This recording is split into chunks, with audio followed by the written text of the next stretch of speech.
ओम साई राम। मैं साई पूजा चैनल पर आप सभी भक्तों का स्वागत करती हूँ और सभी को साई राम बोलती हूँ।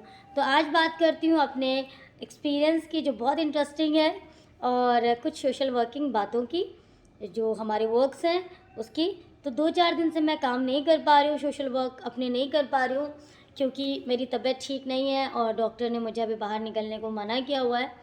और वापस 2-4 दिन में मैं अपने सारे सोशल वर्किंग कार्य करूँगी, लाइक अन्नदान और ब्लैंकेट्स बांटने का काम, लकड़ी पहुंचाने का काम, चाय बांटने का काम, बिस्किट बांटने का काम, सर्दी में जो हॉस्पिटल्स वगैरह में सारे काम करूँगी।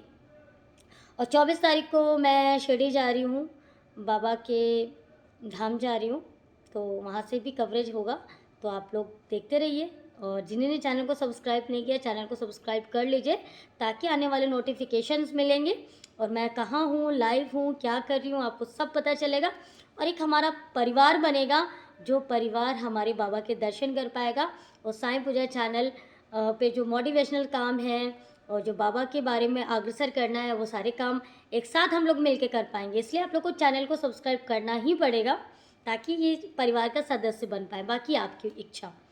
तो बात करते हैं अपने एक्सपीरियंस की। तो हम 2018 में हम गए थे कोलकाता, और कोलकाता से हम लोग गए थे उड़ीसा। और उड़ीसा में एक जगन्नाथपुरी, बाबा जगन्नाथपुरी जी के दर्शन करने के बाद हम लोग समुद्र की सैर करने निकले। तो क्या हुआ कि बहुत सारे लोग थे, तो सब लोग समुद्र में नहा रहे थे, तो मैंने कहा कि मैं भी नहाऊंगी, तो मैं आगे बढ़ गई। तो जो मैं तो शॉर्ट हाइटेड हूँ तो जो लोग लंबे लंबे लोग नहा रहे थे, तो वो समुद्र जिनको तैरना आता था, तो उनकी लहरें आ रही थी, तो मुझे देख के बहुत अच्छा लग रहा था। मैंने कहा मैं आगे बढ़ जाती हूँ।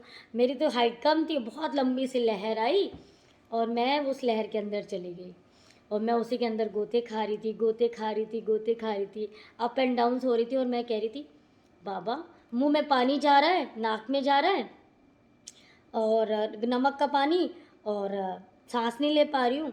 मैं बाबा से कह रही अब तो मैं मर गई, अब तो मैं मर जाऊँगी, और मैं तो अब निकलूँगी नहीं, मैं तो समुद्र के अंदर ही अंदर चलती जा रही हूँ। मुझे नहीं लग रहा है कि माँ मुझे, मैं डूब रही हूँ गोते में के अंदर, मुझे लग रहा है कि मैं समुद्र के अंदर जा रही हूँ, और मेरी सांसें रुक रही हैं, नाक में पानी जा रहा है। उस समय तुम क्या कर रही थी? हम लोग फोटोज वीडियोस ले रहे थे। क्या? फिर मैंने देखा मेरे पापा, मम्मी कहाँ है? फिर तो मम्मी देखा, मम्मी उसमें ऐसे ऐसे घूम रही, पापा मम्मी मम्मी मम्मी। तो वो जब इन लोगों को पता चला, उस समय एक शख्स आया, और वो शख्स ने मुझे, जब मैं बाबा को याद कर रही थी, तो उस शख्स ने मेरा हाथ पकड़ के मुझे बाहर निकाला। तब तक कि वो विशाल जी आए, और इन लोग को पता चला कि मैं डूब रही थी। तो वो शख्स कौन था पता नहीं, वो राज ही रह गया। और उसने विशाल जी को गुस्सा किया कि ये डूब रही थी और आप देख रहे थे, और आपने उसको निकाला भी नहीं, जबकि विशाल जी को पता ही नहीं था। बताओ ना। हम लोग को नहीं पता था, हम लोग फोटोज वीडियोस ले रहे थे। मैंने देखा मम्मी कहाँ है, फिर दूर से मेरी नज़र पड़ी कि मम्मी उसमें जैसे घूम रही हैं। फिर मैंने हाँ, पापा को बताया था, पापा ने देखा कि वहाँ हो क्या रहा है। हम लोग को समझ में नहीं आ रहा था कि वो हो क्या रहा है। मम्मी नहा रही हैं, मम्मी उसमें क्या कर रही है। फिर बाद में थोड़ा देखने के बाद पता चला अरे मम्मी डूब रही हैं। फिर पापा गए। हाँ, तब तक उस शख्स ने मुझे निकाल लिया था। अगर 2-4 मिनट और हो जाते तो मेरा दम निकल जाता, क्योंकि जो मैं सांस नहीं ले पा रही थी, पानी अंदर जा रहा था, बहुत वो बुरा स्थिति में थी मैं। तो वो याद आता है बाबा ने मुझे किस तरह से बचाया, मेरे प्राणों की रक्षा की। ऐसे एक बहुत बड़ा मिरेकल है, बहुत बड़ा अनुभव है मेरे लाइफ में, जो मैं बताना चाहूँगी। मैं चाह रही थी कि मैं सेकंड एपिसोड में बताऊँ, सेकंड एपिसोड में बताऊँगी। चलो मैं सेकंड एपिसोड में बताऊँगी। तब बाबा ने भी मेरे प्राणों की रक्षा की थी। बहुत, वो साईं पूजा चैनल पे वो भी आ चुका है। तो बात करती हूँ अभी मैं श्रद्धा की। जब जो लोग रोते हैं ना, जो लोग रोते हैं मुझे कॉल करते हैं और बहुत रोते हैं। किसी के पास पैसों की कमी होती है, किसी के पास खाने की, किसी को सुकून नहीं है, किसी के फैमिली मेम्बर्स उनको परेशान कर रहे हैं, किसी के सास, किसी के फैमिली मैटर, ब्ला ब्ला, बहुत सारे कॉल्स आते हैं मुझे। जो लोग हार रहे हैं उनसे मैं इतना ही कहना चाहूँगी, जब ये पैदा हुई थी मेरे पास कुछ नहीं था, मेरी माँ मुझे खाना देती थी, राशन भराती थी और दूध देती थी उनका, दूध बेचती थी। तो मैं इसको डेक्सोलैक और लैक्टोजन पिलाती थी मेरी ज्वेलरी बेच के, क्योंकि मम्मी जो डिब्बा देती थी वो एक दिन में चलता था, दूसरे दिन फिर ये पी जाती थी, बहुत पीती थी। तो मैं मम्मी से रोज़ रोज़ तो कह नहीं पाती थी कि मेरा मम्मी डब्बा ख़त्म हो गया। मम्मी तो सोचती थी 3-4 दिन डब्बा चलेगा, पर वो डिब्बा 1.5 दिन में ख़त्म हो जाता था, क्योंकि ये डब्बे वाला दूध पीती थी। फिर मेरी सारी ज्वेलरीज उसमें चली गई। इसको बीमार रहती थी तो कभी कुछ चला गया, मेरी ज्वेलरीज चली गई। और फिर एक समय ऐसा आया जब गाय का दूध मैंने बंधाया, और उस गाय के दूध में मैं आधा किलो दूध मंगाती थी, और मुझे याद है अच्छे से, और उसमें शायद आधा किलो और 1.5 पाव आधा किलो पानी डालती थी, तब इसको देती थी मैं दूध। ऐसी स्थिति थी, बहुत बुरी स्थिति। बीमार पड़ती थी तो ज्वेलरी बेच दी, और पानी मिला मिला के इसको मैंने दूध पिलाया है, इसको पाला है। उस समय बाबा की शरण में नहीं थी जब इसको मैंने पाला, तो शायद जब धैर्य हुए उसके पहले मैं बाबा की शरण में, बाबा ने कोई कमी नहीं रखी। पर वो जो टाइम पीरियड था बहुत परेशानी का था। रोटी को परेशान हो जाती थी। एक टाइम ऐसा आया जब मेरे घर में लाल मसूर की दाल थी और चावल थे। विशाल जी रोटी बिना खाना नहीं खाते, और लाल मसूर की दाल तो छूते ही नहीं हूँ, देखते भी नहीं। सेम मेरा हाल, मैं लाल मसूर की दाल नहीं खाती हूँ, चावल खाती हूँ, रोटी नहीं खाती।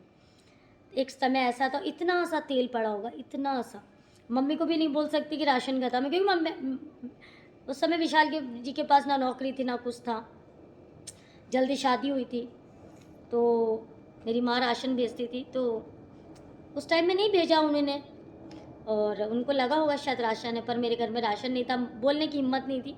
तो वो लाल मसूर की दाल और चावल हम दोनों ने खा के वो रात गुजारी। वो इतनी से तेल में मैंने दाल को छौंका था, इतना सा तेल होगा, वो भी बॉटल हिला हिला के मैंने जो दाल को छौंका था उसमें इतना सा तेल होगा। तो वो दिन भी देखे मैंने, पर हार नहीं मानी। हाँ, पर बाबा की शरण में गई, 15 साल हो गए। इसके 1.5 साल 2 साल बाद में गई, ये 16 ईयर्स की हो रही है। और जब मैं बाबा की शरण में गई तो उस दिन से आप बताओ, जब से आपने होश संभाला आपको किसी चीज़ की कमी हुई? बताइए ज़रा भक्तों को। किसी चीज़ की कमी नहीं हुई मुझे। अगर मुझे कुछ खाने का मन होता है या कुछ भी लेने का मन होता है तो मैं मम्मी से नहीं कहती हूँ कि अरे चलो बाद में ले लेंगे, पर उसी दिन वो चीज़ मेरे पास आ जाती है, चाहे वो कुछ भी हो। मुझे कुछ खाने का मन हो या कुछ चाहिए होता है तो वो उसी दिन आ जाती है, जिस दिन मैं सोचती हूँ चलो बाद में ले लेंगे। और ये सब मेरे पापा ही ला कर देते हैं, मम्मी से नहीं बोलती हूँ। वो चीज़ उसी दिन और थोड़ी देर बाद मेरे पास आ ही जाती है। बिल्कुल सही बात है। मैं बाबा को धन्यवाद करती हूँ, और मैं इन लोगों को सिखाती हूँ। इनफैक्ट आपको खाना भी अगर आपने पेट भर के खाया है तो बाबा को थैंक्स बोलो। आपको कोई ड्रेस मिली है तो बाबा को थैंक्स बोलो। उसकी वजह से आज आप हो, उसकी वजह से आप खाना खा रहे हो। तो बाबा ने, मैं उन रोने वाले लोगों से बोलती हूँ, हमारे जो कर्म होते हैं वो हमें रोटी खिलाते हैं, हमें अच्छा बनाते हैं, और हम ही अच्छे बुरे भी बन सकते हैं। अगर मैंने मन में सोच लिया कि इसके लिए अच्छा करना है, इसका पेट भरना है, इसको पुराने चिथड़े में इसको कपड़े, ये हमारी सोच है जो हम व्यक्ति के लिए सोच रहे हैं, तब हम बनते हैं अच्छे इंसान। जब हम अच्छे इंसान बनते हैं तो अच्छे कर्म करते हैं। जो हम अच्छे कर्म करते हैं उसका फल हमें बाबा देते हैं, भगवान देते हैं, और हम उसके जो रोज़मर्रा की लाइफ को जीते हैं ना, वो हमारे कर्मों की वजह से। इसलिए अपने कर्मों को प्रदान कीजिए, बड़ा कीजिए। मैं बहुत रोई हूँ। एक बिछिया जो ख़रीदने के लिए भी मेरे पास 100 रुपये भी नहीं होते थे उस टाइम में। और जिस दिन से बाबा की शरण में गई, मेरे बच्चों को कोई कमी नहीं है, पेट भर के खाना खा रहे हैं, अच्छे से खाना खा रहे हैं, एक रोटी मिल रही है, और आप लोगों का प्यार मिल रहा है। जो आप लोग मुझे डोनेट करते हो कि आप दीदी आपको ये कर दो, वो कर दो, ये एक विश्वास ही तो है जो आप मुझ पर करते हो, जो मुझ पर इतना प्यार करते हो। नहीं तो कौन आजकल किसी को 10 रुपये भी नहीं देता, और आप मुझे इतना मेरे पर विश्वास करते हो, और मैं उस तरह से बाबा के कार्य भी करती हूँ। मैं समझती हूँ मेरे पास जो भी होता है, हमारे पास जो भी होता है वो हमारे बाबा का दिया है, और हमारे बाबा हमें रास्ता दिखाते हैं। और मैं आपको इसकी शिकायत बताती हूँ ये क्या करती है। तो जब मैं मार्केट जाती हूँ तो लोग मुझे बोलते हैं कि मैं इसकी बड़ी बहन हूँ, और ये क्या करती है, मैं मम्मी बोल देती हूँ चिल्लाकर। फिर ये 4 लोग मुंह देखते हैं मम्मी का। कोई एक मानता ही नहीं है कि मेरी मम्मी है।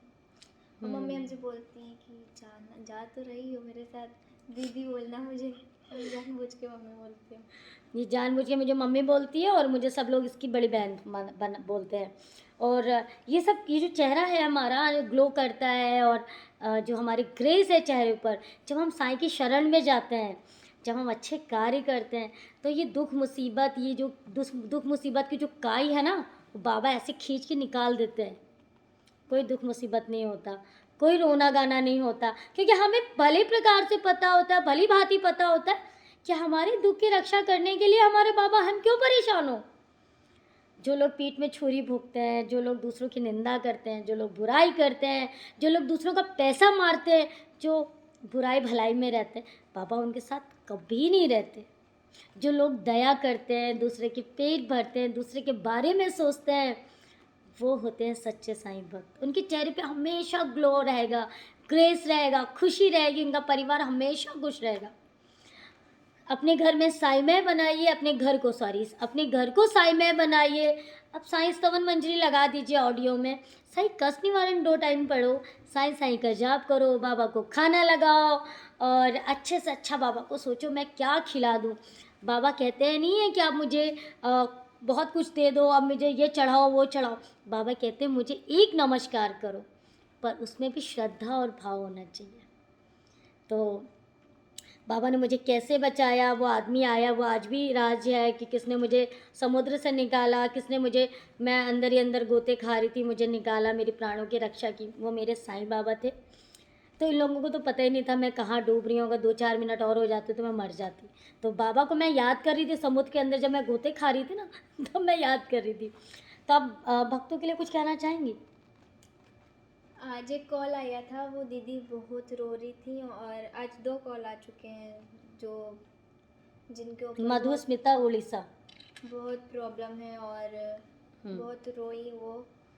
तो हम यही कहना चाहते हैं कि प्रॉब्लम जितनी भी हो, हार नहीं माननी चाहिए, और बाबा पे विश्वास कीजिए, सब अच्छा होगा। मैंने वो दीदी से भी बोला रोइएगा मत, बाबा चाहेंगे तो सब अच्छा होगा, और बाबा आप लोगों के साथ हैं, बस आप उनके ऊपर भरोसा रखिए, और बाबा कुछ गलत नहीं होने देंगे। बिल्कुल सही। जो आपके साथ गलत करते हैं थोड़ा सब्र रखिए, आप खुद देखेंगे बाबा उनके साथ कैसे कैसे क्या करते हैं। आप थोड़ा सा सब्र रखिए, बाबा में रहिए, साईं में रहिए। और उम्मीद करती हूँ एक्सपीरियंस आपको अच्छा लगा होगा, हमारी बातें अच्छी लगी होंगी। हम दोनों साथ में बैठे हैं, लग रहा है कि हम इसकी मम्मी हैं। लोग कहते हैं नो, लोग कहते हैं मैं इसकी सिस्टर हूँ। तो ऐसे ही खुश मिजाज रहिए, अच्छे रहिए, अपने बच्चों को अच्छे संस्कार दीजिए। मैंने अपने बच्चों को हमेशा यही बोला है, मांगना है तो साईं के आगे मांगना, कभी किसी से मत मांगना। भूखी भी रहना तो बाबा से बोलना, वो खाना प्रोवाइड करेगा, कभी किसी से मांगना मत। मैंने अपने दोनों बच्चों को यही शिक्षा दी है। धैर्य अभी नहीं है, धैर्य अभी कहीं गए हुए हैं, दीदी के घर गए हुए हैं, तो मैंने उनको भी शिक्षा दी है। वो कभी भी भूखे होते हैं ना तो वो मुझसे ही बोलते हैं, पेरेंट्स से बोलते हैं, दादी दादा से, कभी किसी से नहीं मांगते कि नहीं मुझे भूख लगी है। मैंने बाबा के रास्तों पे चलाया, और दया इन लोगों को सिखाई है। अपने पास ना हो बेटा, आप अगर आपके पास कोई आया है आपसे कुछ मांग रहा है, तो आप बहुत ही सौभाग्यशाली हो जो आपसे किसी ने मांगा है। और बाबा ने आपको, भगवान ने आपको इतना सौभाग्यशाली, आपको इतना सक्षम बनाया कि आप किसी की मदद कर पाओ, किसी को दे पाओ, किसी को खिला पाओ। इससे बड़ी शान की बात क्या है? जिसके घर में कोई दे नहीं सकता, जो इंसान किसी को खिला नहीं सकता, जिसके जेब में 100, 200, 5,000, 10,000 है, किसी का पेट नहीं भर सकता, वो साईं भक्त कैसे हो सकता है? वो तो वो इंसान ही नहीं है, तो महाबकवास इंसान है।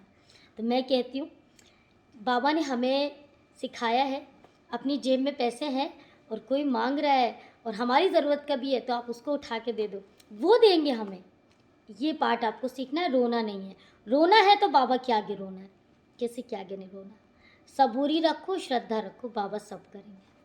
This is my promise to all of you. उम्मीद करती हूँ सब अच्छा लगा होगा, ये एक्सपीरियंस अच्छा लगा, हमारी बातें अच्छी लगी होंगी। हमें आशीर्वाद दें, हमें प्यार दें। Love you all. जय साई राम। श्री सच्चिदानंद सद्गुरु साईनाथ महाराज की जय। शिरडी के राजा की जय। सबका मालिक एक सबका मालिक हमारे Sai Baba. Love you all.